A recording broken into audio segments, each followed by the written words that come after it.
The Sleep Solution by W. Chris Winter। नींद का असर आपके पूरे स्वास्थ्य पर पड़ता है।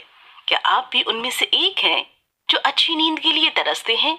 आपके आसपास का माहौल शांत रहता है, दिन भर एक्टिव भी रहते हैं, सोते हुए कमरे में पूरी तरह से अंधेरा भी होता है, फिर भी नींद आपके दरवाजे पर दस्तक नहीं देती। ये सब इतना सामान्य बन गया है कि इसकी वजह से दिन भर छाई रहने वाली थकान और आलस की आपको आदत बन गई है। अगर सच में ऐसा है तो आपको अपनी दिनचर्या के बारे में गंभीरता से सोचना होगा, क्योंकि रात की अच्छी नींद लेना आपके जीवन के हर पहलू के लिए आवश्यक है। ये आपके वजन, सेहत और मूड को भी प्रभावित करती है। अच्छी नींद के लिए महंगी दवाओं की जरूरत नहीं है, बल्कि इसके बुरे नतीजे हो सकते हैं। कुछ आसान से बदलाव करके आप भी अपनी नींद को बेहतर बना सकते हैं।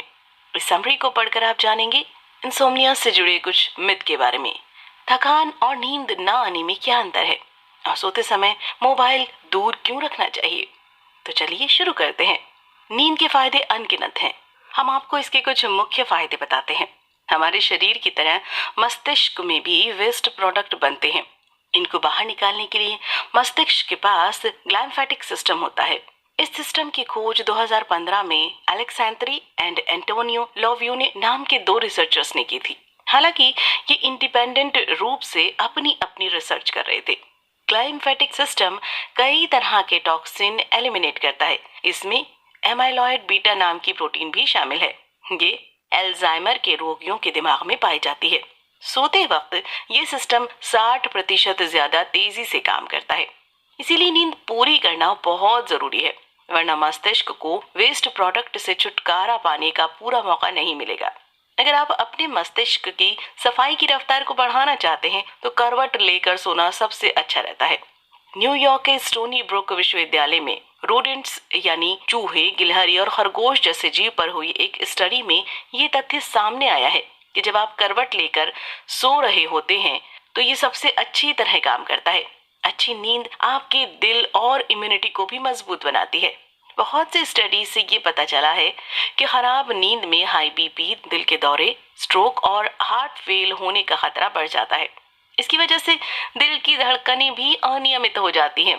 ये आगे चलकर आपके सिस्टम में ब्लड क्लॉट बना सकता है, जो कि स्ट्रोक की एक प्रमुख वजह है। अच्छी नींद का एक और फायदा ये भी है कि इससे आपका इम्यून सिस्टम स्ट्रांग बनता है। यानी अगर कभी बचपन में बीमार पड़ने पर आपके माता पिता ने आपको सो जाने के लिए कहा होगा तो उनकी बात सही थी।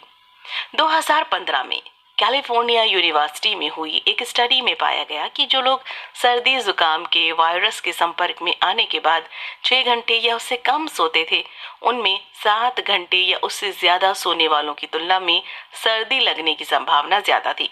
यानी नींद के महत्व को कम नहीं समझा जाना चाहिए। बहुत से लोग मानते हैं कि वो कम नींद लेकर भी फिट रह सकते हैं, लेकिन ऐसा नहीं है।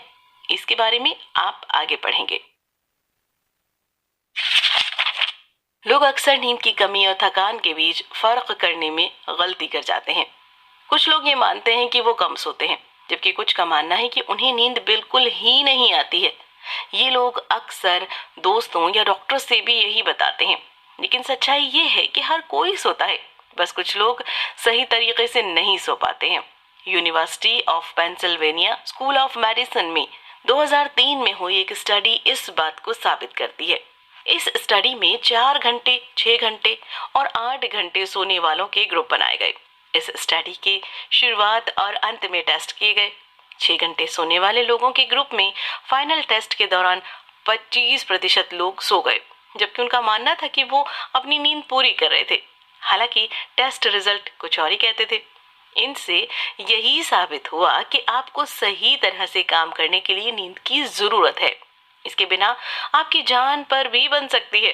अगर रात को नींद की कमी रहे तो दिन भर नींद आती है, सुस्ती होती रहती है।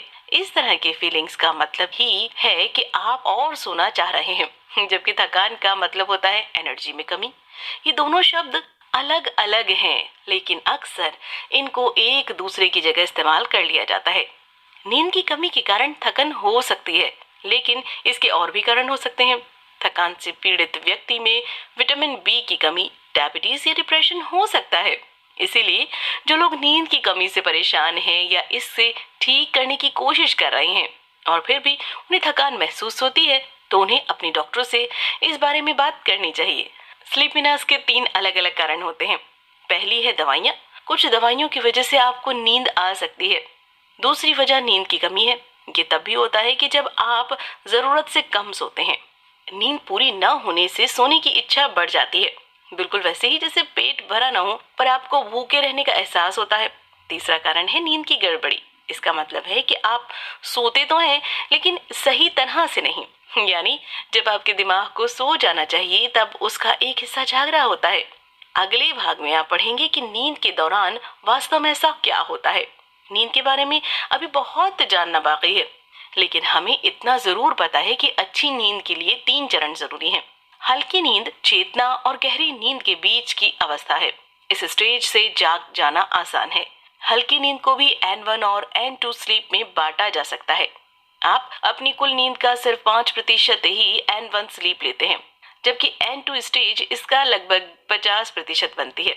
मस्तिष्क में बन रहे पैटर्न में फर्क के आधार पर इन दोनों चरणों को अलग किया जा सकता है।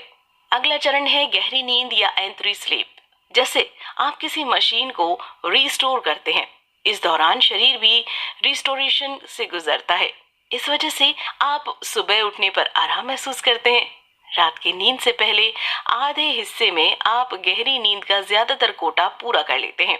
एक वयस्क इंसान की नींद का 25% भाग गहरी नींद से बनता है, लेकिन ये उम्र के साथ घटती जाती है। ग्रोथ हार्मोन की ज्यादा मात्रा इस दौरान ही बनती है।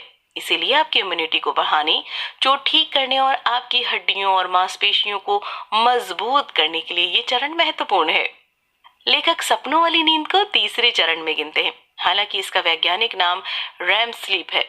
रैम का फुल फॉर्म है रैपिड आई मूवमेंट। इस दौरान आपकी आई बॉल्स पलकों के अंदर तेज गति करती हैं। वैज्ञानिक अभी भी ये पता लगाने की कोशिश कर रहे हैं कि ऐसा क्यों होता है। रैम के दौरान आपका मस्तिष्क उसी तरह काम करता है जैसे वो जागने के दौरान करता है, लेकिन मांसपेशियों की एक्टिविटी कम होती है। ये चरण आपकी रात की नींद का 25% भाग बनाता है। हर रात इसके 20 से 40 मिनट के 4 से 5 साइकिल होते हैं। इसकी तीव्रता रात के दूसरे हिस्से में बढ़ जाती है। इस चरण के दौरान आपके शरीर का तापमान नियंत्रित होना बंद हो जाता है और आप सपने देखने लगते हैं।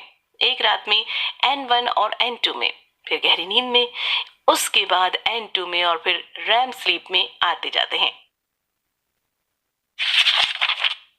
अच्छी नींद के लिए आपकी बॉडी क्लॉक का सही रहना जरूरी है। सर्केडियन रिदम शरीर में हो रही एक्टिविटीज का एक सिस्टम है। ये 24 घंटे के साइकिल पर काम करती है। इससे आपका सोना और जागना भी तय होता है। जेट लैग इसकी रिदम बिगड़ने की एक आम वजह है। उदाहरण के लिए एक टाइम जोन से दूसरे टाइम जोन में जाने के बाद आपका रूटीन बदल जाता है। ऐसा भी हो जाता है कि जब आपको सोना चाहिए तब आप खाना खा रहे हो, लेकिन आपका शरीर इस वक्त पाचन के लिए बिल्कुल भी तैयार नहीं होगा। सर्केडियन रिदम मनुष्य के अलावा दूसरे जीवों में भी पाई जाती है। ये पौधों और कवक तक में भी होती है। जैसे कि हीलियोट्रॉप फूल दिन में सूरज की रोशनी के हिसाब से खुलता और बंद होता है, लेकिन ये रात में भी खुलता और बंद होता है, यानी ये अपनी खुद की रिदम को फॉलो करता है। 1938 में नथानियल क्लेटमैन, जिन्हें मॉडर्न स्लीप रिसर्च का फादर कहा जाता है, और उनके साथ ब्रूस रिचर्डसन ने सर्केडियन रिदम पर एक प्रयोग किया। उन्होंने केंटकी में एक मैमथ गुफा में 32 दिन बिताए। यहाँ उन्होंने अपनी बायोलॉजिकल क्लॉक को 24 घंटे के बजाय 28 घंटे के साइकिल पर शिफ्ट करने की कोशिश की। उनकी ये कोशिश बेकार रही। अगर वो कामयाब होते तो ये साबित हो जाता कि मानव शरीर सिर्फ पृथ्वी पर होने वाले 24 घंटे के दिन रात के चक्र के हिसाब से काम करता है। हालांकि बाद में हुई रिसर्च से पता चला कि सभी मनुष्यों में इंटरनल साइकिल 24 घंटे 11 मिनट का होता है। सर्केडियन रिदम को ठीक से काम करने के लिए आपको जीट गैबर्स की जरूरत होती है। ये इस तरह के सिग्नल्स हैं जो आपकी इंटरनल क्लॉक को सेट करने में मदद करते हैं। इसमें सूर्य सबसे प्रभावशाली है। एक्सरसाइज, नींद और सही समय पर भोजन इसके और उदाहरण हैं। आप जितने अधिक जीट गैबर्स के संपर्क में रहेंगे, आपकी सर्केडियन रिदम उतनी ही सही रहेगी। अपनी सर्केडियन रिदम को कंट्रोल में रखना अच्छी नींद के लिए जरूरी है। एक अच्छी और रिफ्रेशिंग नींद के लिए स्लीप हाइजीन जरूरी है। हाइजीन शब्द से हर कोई परिचित है, पर अब ये स्लीप हाइजीन कहाँ से आ गई? ये शब्द आपके आसपास के वातावरण और सोने से पहले आपके रूटीन और एक्टिविटीज को सही करने के बारे में बताता है, ताकि आप बेस्ट नींद ले सकें। इसकी शुरुआत आपको अपने सोने वाले कमरे की तैयारी से करनी चाहिए। रोशनी आपको जगाए रखती है, इसीलिए आपके सोने वाले कमरे में पूरी तरह से अंधेरा होना चाहिए। ऐसा इसीलिए क्योंकि अंधेरा होने पर आपकी आंखें मस्तिष्क को संकेत भेजती है। मस्तिष्क पीनियल ग्लैंड को मेलाटोनिन बनाने के लिए कहता है। मेलाटोनिन एक हार्मोन है जो बिल्कुल लोरी का काम करता है, यानी आपको नींद का एहसास कराता है। अगर आपके आसपास थोड़ी सी भी रोशनी है तो ये प्रोसेस बिगड़ जाएगा। इसीलिए सोते समय अपने फोन को बंद करने या दूर रखने और टीवी ना देखने को कहा जाता है। इस बात पर ध्यान देना भी उतना ही महत्वपूर्ण है जब आप अपने बेडरूम में आराम महसूस करें। आपके पास गद्दों के ढेरों ऑप्शंस हैं, जो आपको सही लगे वो लें। बिस्तर की भी ना जाने कितनी वैरायटी मिल जाएंगी। अगर आपको कमरे में कोई नकारात्मक वेव या घुटन लगती है तो बदलाव का समय आ गया है। नए पर्दे लगा लें, फर्नीचर की जगह बदल लें, दीवारों को नए रंग में रंग दें। आपका शरीर रूटीन से चलना पसंद करता है, इसीलिए स्लीप रूटीन का आइडिया मददगार साबित हो सकता है। बचपन में आपने जरूर एक रूटीन बनाया होगा। डिनर किया, नहाए, स्टोरी बुक पढ़ी और फिर सो गए। भला बड़े हो जाने पर ऐसे किसी रूटीन को क्यों छोड़ना? आप सुबह की शुरुआत एक्सरसाइज से कर सकते हैं। रात को कोई किताब पढ़ते रहिए जब तक नींद ना आ जाए। आप बस अपने रूटीन पर डटे रहिए ताकि आपका शरीर इसमें ढल सके। स्लीप हाइजीन नींद को सुधारने का एक बढ़िया तरीका है, लेकिन अनिद्रा से निपटने के लिए कुछ और कदम उठाने की भी आवश्यकता है। अनिद्रा का मतलब नींद की कमी नहीं है, ये नींद की खराब क्वालिटी को बताती है। यूएस में अनिद्रा यानी इंसोमिनिया एक महामारी की तरह बन गई है, जिसने 20% से ज्यादा आबादी को जकड़ लिया है। फिर भी ऐसा लगता है कि इसको लेकर अभी भी लोग इतने क्लियर नहीं हैं। बहुत सी भ्रांतियां हैं। ज्यादातर लोग मानते हैं कि अनिद्रा का मतलब है सो ना पाना, लेकिन आप पिछले भागों में पढ़ चुके हैं कि हर व्यक्ति सोता है, वरना वो जी नहीं पाएगा। अनिद्रा का मतलब है नींद पूरी न हो पाना और इससे जुड़ी परेशानियां। अनिद्रा की पहचान का मापदंड ये है कि 3 महीनों के दौरान सप्ताह में कम से कम 2 बार आपकी नींद खराब हो। हालांकि ये मापदंड भी गड़बड़ है। अगर 2 महीने में 2 बार भी आपकी नींद इतनी खराब हो कि आप परेशान हो जाएं, तो भी आपको अनिद्रा होने की संभावना है। अनिद्रा का पहला लक्षण है कि जब आप सोना चाहते हैं तो सो नहीं पाते। इसके 2 रूप देखने को मिलते हैं। पहला ये कि जब आप सोने जाएं तो आपको नींद ना आए, इसे स्लीप ऑनसेट इंसोम्निया कहते हैं। दूसरा ये कि आपको नींद तो आ जाती है, पर आप रात भर या लंबे समय तक नहीं सो पाते, इसे स्लीप मेंटेनेंस इंसोम्निया कहा जाता है। नींद की इस गड़बड़ की वजह से आप चिड़चिड़ाने और झुंझलाने लगते हैं।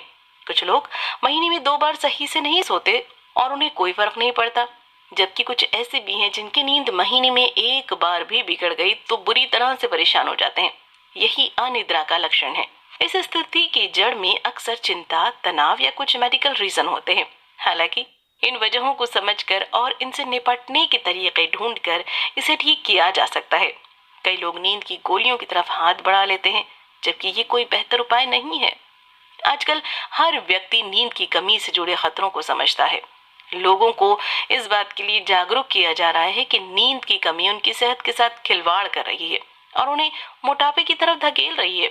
इस बात को सपोर्ट करने के लिए बहुत सी स्टडीज हैं। रात में 6 घंटे से कम सोना मोटापे की संभावना बढ़ा देता है। साल 2015 में स्लीप नाम के जर्नल में एक स्टडी छपी थी। इसमें लिखा था कि जैसे जैसे किसी व्यक्ति की नींद का समय कम होता है, उसमें ग्रेलिन नाम के हंगर हार्मोन का लेवल बढ़ता है। इस वजह से ओवर ईटिंग और फिर मोटापा बढ़ता है।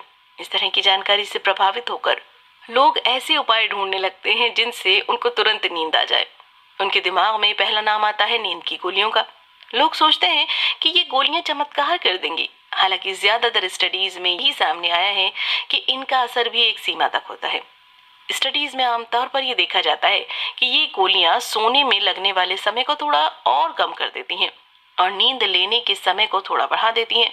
इसमें सबसे ज्यादा बात यह है कि नींद की गोलियां उस गहरी नींद का समय कम कर देती हैं जो हमारे लिए सबसे ज्यादा जरूरी है। ऐसी गोलियां टेम्पररी या कम समय के लिए इस्तेमाल के लिए बनाई गई थी, और जब इनको इस तरह से लिया जाता है तो ये फायदा पहुंचाती हैं।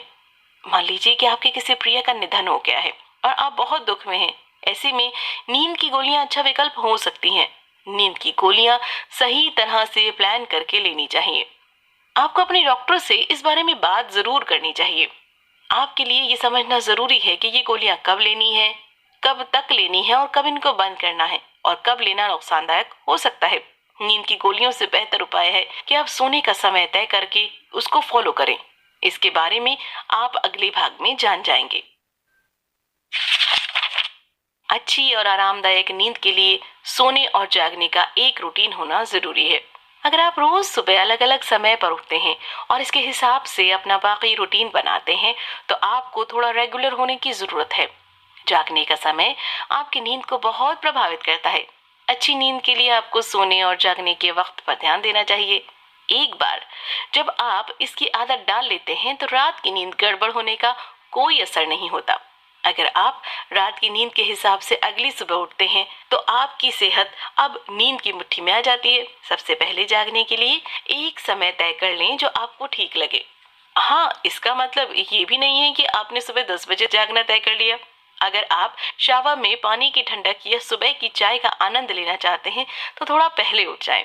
ये समझना भी जरूरी है कि आपको कितनी नींद की जरूरत है, क्योंकि ये सबके लिए अलग होती है। स्लीप रिस्ट्रिक्शन से इसका पता लगाया जा सकता है। इसके लिए जागने का टाइम सेट करें। मान लीजिए आपने तय किया कि सुबह 6:30 बजे उठना है। इससे 5.5 घंटे पहले का समय देखें। यहाँ पर समय होगा 1 बजे। ये आपके सोने का समय होगा। इस दौरान आपको दिन में झपकी भी नहीं लेनी है। अब आप जितनी नींद ले रहे हैं उसमें 15 मिनट का गैप जोड़ना शुरू करें। इस तरह आपके सोने का समय और पहले होने लगेगा, जबकि आपका जागने का समय वही रहेगा। ऐसा तब तक करें जब तक दिन में आपको नींद आनी बंद ना हो जाए। अब आपको ये समझ में आ जाएगा कि आपको कितनी नींद की जरूरत है। ज्यादातर लोगों के लिए ये समय 6.5 से 8 घंटे के बीच में होता है। सोने और जागने के रूटीन पर चलते रहना थोड़ा मुश्किल लग सकता है, लेकिन ये आपकी नींद को सुधारने के सबसे बढ़िया तरीकों में से एक है, जो आखिर में आपकी क्वालिटी ऑफ लाइफ बेहतर बनाती है।